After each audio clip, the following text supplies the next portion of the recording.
They say death rides a pale horse, but sometimes she walks on quiet feet.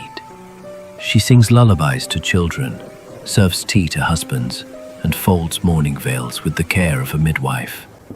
She wears a woman's face, and in England, her name was Mary Ann Cotton.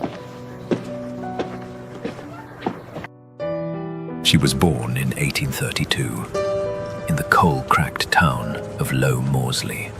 The soot clung to lungs and skin alike, but Mary Ann learned early that suffering came in many forms. Her father died when she was just a girl. A fall down a mine shaft, crushed bones, a funeral without a body, a lesson in sudden death and in what it left behind: poverty, vulnerability, and opportunity. Mary Ann grew into a proper woman by Victorian standards, neat, quiet, and devout. She worked as a dressmaker, then a nurse, then became a wife. Her first husband, William Mowbray, married her in 1852. By the end of that marriage, 5 of their children were dead. So was William.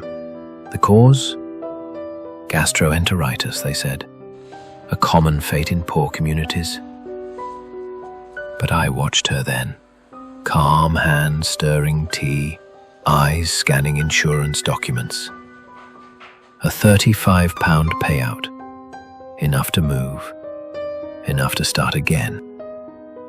Second husband, George Ward, dead. He lingered longer than most, wasting slowly in a hospital bed. The doctors called it cholera, and Mary Ann was a constant presence at his bedside, ever the attentive, caring, and devoted wife. Third husband, James Robinson, suspicious but escaped alive. She tried to poison him too. After his children began dying one by one. Fourth husband, Frederick Cotton, dead. He was still warm in his grave when she moved on to his friend.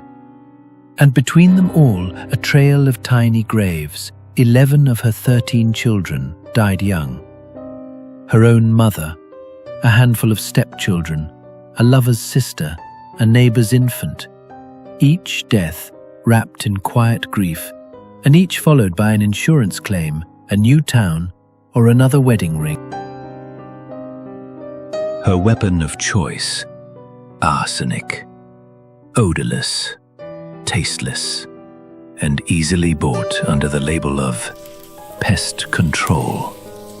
She'd lace it into tea, rice pudding, or the humble Sunday stew. Symptoms mimicked common illnesses: fever, vomiting, cramps. No one suspected, because who suspects a grieving mother? But Mary Ann wasn't mourning. She was calculating. Her final mistake was named Charles Edward Cotton, her stepson, just 7 years old. The last obstacle to another insurance payout. She tried to tell the local parish that the boy had died suddenly, but the doctor, skeptical and suspicious, ordered an inquest. Charles's stomach was opened.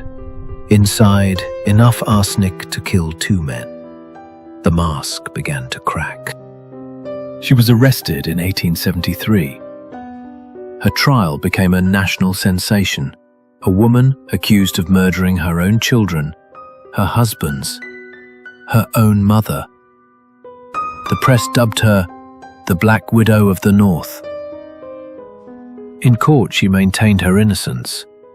She claimed the boy died of gastric fever, but witnesses spoke of her callousness. Neighbors had watched her feed sickly children with insincere smiles and rushed lullabies. Still, the law only charged her with 1 murder, young Charles, because it was the only one they could prove. She awaited her fate in a stone cell, surrounded by the cries of other women condemned. But Mary Ann never wept. She sewed, she wrote letters, she stared into the walls as if they might open into a way out. But they didn't. Her own appointment with death was nearing. March 24th, 1873. The crowd gathered in Durham to see justice. But even in death, Mary Ann defied expectation. The rope failed to snap her neck. She dangled, choking, feet twitching, dress billowing in the wind. The crowd gasped. I waited, and when her breath finally ceased, I took her. Murder was not her madness. It was her method. Mary Ann Cotton didn't kill out of rage or impulse. She killed for comfort, for coin, for control. And in her wake, she left a lesson. Death does not always knock. Sometimes she kisses you goodnight. She was Britain's first female serial killer, but not its last. I know their names. I remember them all. And I'll be there when the next one stirs her tea.